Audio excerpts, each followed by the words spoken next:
So I've been testing Xiaomi's next-gen flagship phone. And you know sometimes one phone company will copy another one, but change it up a little bit? Well, I've never seen a company change less than Xiaomi has here. They've adjusted the numbering on their phones to call them the 17s. They've shifted their naming structure to Pro and Pro Max. They've announced the phones a month early in September, all while featuring a very familiar-looking camera plateau design. Now, clearly, this is a marketing trick. This is all to make absolute sure that when you think about the iPhone 17 Pros, that you also think, and maybe even come across, Xiaomi. And part of me thinks this is really not a good look, that this kind of cheapens a brand that is otherwise clearly capable of making unique tech of their own. But then part of me completely gets it, because when you actually take the bait and you put these phones side by side, it draws attention to the really unique things that Xiaomi's doing that no one else is. Like, oh yeah, did I mention Xiaomi's camera plateau is also a full-on second display. So if you bought a 17 Pro, this is what you'd get. A super tall box with a charger, a 100-watt charger casually in the box, the USB-C cable, and a little insert which has the case. A lightly frosted hard shell. That's a pretty high-tier package.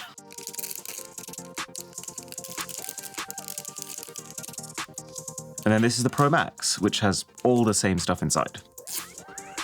So the weird thing about this phone is it looks almost intentionally like a knockoff iPhone, right? With the naming and the design, and to be fair, even the user interface, like the home screen's got Apple-style icons. You pull down from here, you've got Apple's control center. I'm pretty sure I've even seen some iOS 26 liquid glass inside of here. I give them a year before they tell us their CEO is now also called Tim. But the thing is, it doesn't feel like a knockoff. The display is bright and super high-end. The borders around it are every bit as thin and even as other top phones. Every time you press things and click buttons, the haptics are phenomenal. Very satisfying experience to type and navigate. Or, let's just try something for a second. This Pro over here is a pretty tiny phone, right? It's got triple cameras on the back. It's got not one, but two displays. How big of a battery do you think they've managed to fit into here? 6,300 milliamp hours. That's a 25% bigger battery than the iPhone 17 Pro Max and even the Samsung Galaxy S25 Ultra. And so the Xiaomi 17 Pro Max, 7,500, 50% bigger than those other phones. And it translates. It is giving me stupid levels of endurance. I feel like I'm a kid again, and I go into the candy store and my mum hands me $50 to spend. You could buy everything. And because it's achieved using a silicon carbon battery with the highest concentration of silicon so far, it's not made the phone any thicker or heavier. In fact, when you pick it up, the first thing you notice is that it's actually lighter than the iPhone 17 Pro Max. Okay, fine, but they have had to compromise on the performance to get to this. Psych. These phones have 16 gigs of the fastest RAM I've ever seen on a phone. They've got the fastest storage, and they're basically the first phones to have the new Snapdragon Elite Gen 5, which is the chip that will power most Android flagships next year. I tried a whole load of tests and benchmarks on it, and while I wouldn't call it a transformational leap, it is firmly ahead of this year's crop of Androids like Samsung's S25 Ultra. It can get quite hot on the sides, but not once have I noticed that actually affecting sustained performance. So at least it is effectively getting heat away from the chip. So it's pretty clear, the phone's fundamentals are crazy good, but that's what makes this magic back screen all the more interesting. Because clearly, Xiaomi didn't need to do this. The Xiaomi 17 Pro and Pro Max are not one-off gimmick phones. They're not part of a sub-brand. They're not niche concept devices that are only going to be released as a test. These are Xiaomi's mainline 2025-2026 flagship phones that they will most likely release in all their regions, which makes them like the one launch that they wouldn't want to be adding a potentially expensive to produce, potentially gimmicky toy to. And so the fact that they've decided to go for something so unconventional makes me think one of two things. That Xiaomi are either A, using this as a very expensive piece of marketing, something to get people talking and go viral on TikTok, because they know that once someone considers their phone, they will become impressed by all the other things that it does. Or B, that they are actually confident that the second screen is the future of the smartphone and that it's going to stick around for good. So, which is it? Well, let's be very clear about one thing right off the bat. We have seen rear screens before. We've never seen them like this, because this rear screen has the exact same display characteristics as the front screen. It's got the same 3000 nits of brightness, the same 1 to 120 Hz refresh rate, the same touch responsiveness, the same cover glass. It doesn't feel tacked on. And the fact that Xiaomi has heroically pre-applied a screen protector to not just the front screen, but also the back screen has meant that I have not once worried about putting it down on a surface like this. But as beautiful as it may be, no one's catching up with the latest Mr. Who's the Boss videos on the 3 inches between the cameras. So what can you do with this that you would actually want to do with this? And this bar over here can summarize how convinced or unconvinced I am by the thing as we go. So level 1, I guess, is personalization. Xiaomi were telling me that a big part of the appeal of this phone will be the ability to express yourself like never before.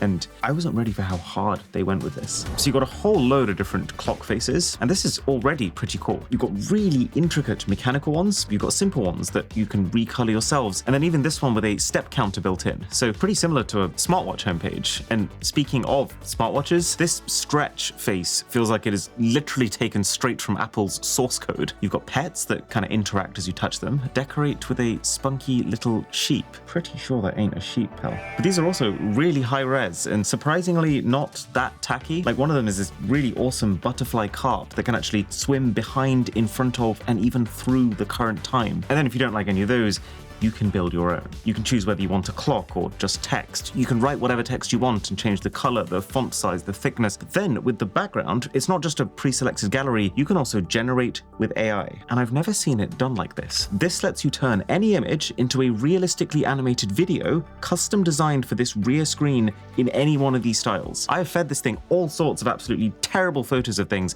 but each time it comes back with something that is shockingly usable. From my favorite little plant that I turned into a plushie to a selfie that turned me into an anime villain. This is such an excessively extra piece of software. But I think that's exactly what this needs, because it's such an excessively extra piece of hardware that you need to justify it. So far, I'm impressed, but far from convinced, because whatever you set on this display, it's gonna spend 99% of its time dim like this. And then it's only when you tap it that you wake it up. Thankfully, it does do more than this, because then you can swipe down and you've got a music player, which honestly I think looks stunning. And I can see the use case of it. You've got some friends over, you're playing music, you want to control it, but you don't actually want to be on your phone. You can pin things. So let's say you needed to remember to buy milk. You can pin the note for that, or a photo of milk.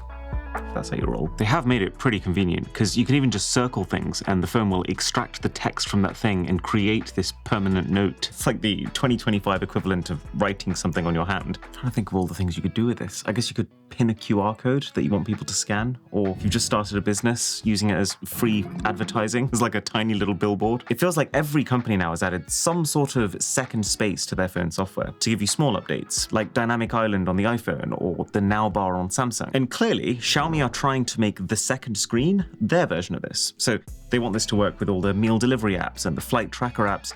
But right now that's all quite limited because it's not launched globally yet. So the only thing I have now for app integration is if you set a timer in your clock, then the back of your phone can carry that timer on, with this liquid actually depleting along with your time. It's actually kind of stressing me out. There is also a notifications aspect too, which I guess is a very similar concept to nothing phones, where when you're out to dinner, you can stick your phone down so that you're present, but knowing that if someone calls you or texts you that you can still see it. And actually, look at that.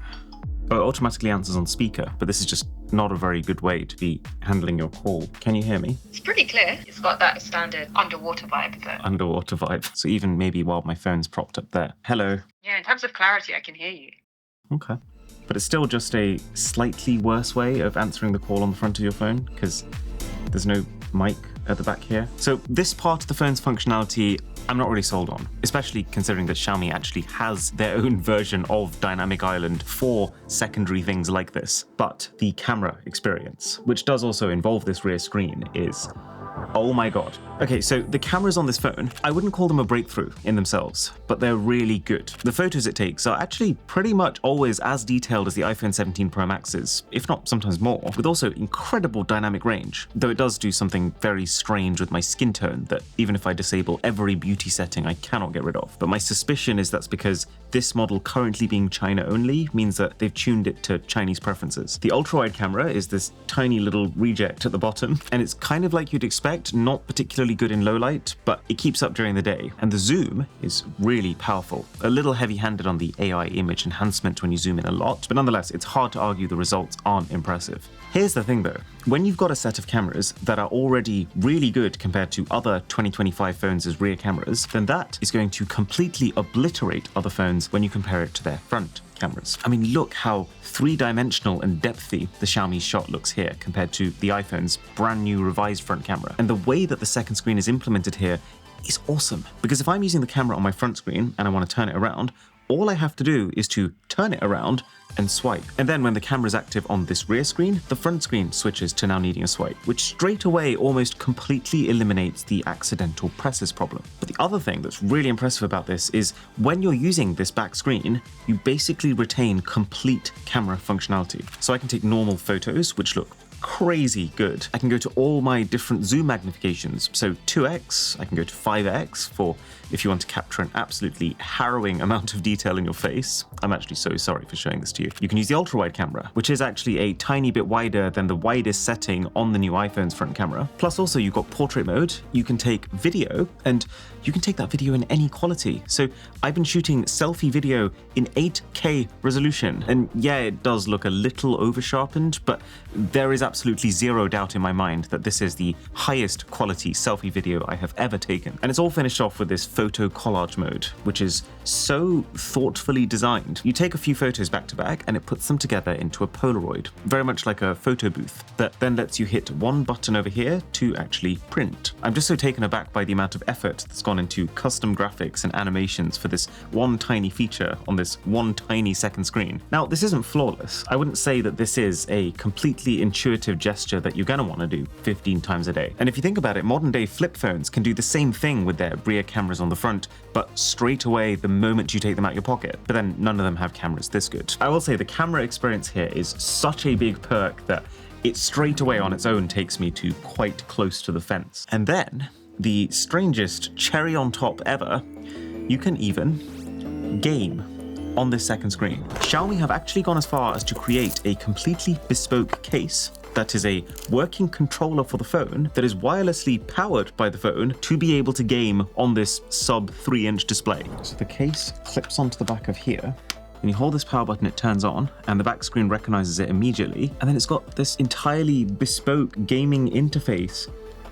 Why does it look so good? So let's just load up Angry Birds. And even the controls feel really good for buttons that have like a 2mm travel distance. They've even built bespoke tutorials designed around the buttons Xiaomi's using here. It's such a strange little gaming experience. It's this tiny little screen, but the game looks and runs fantastic. I'm so in awe, while also knowing that I will never ever actually play like this. So on balance, I'm nearly convinced by this back screen, but not quite.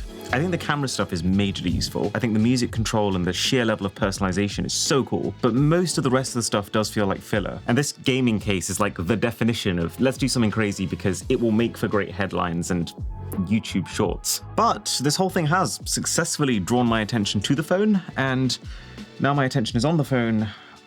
I like what I see.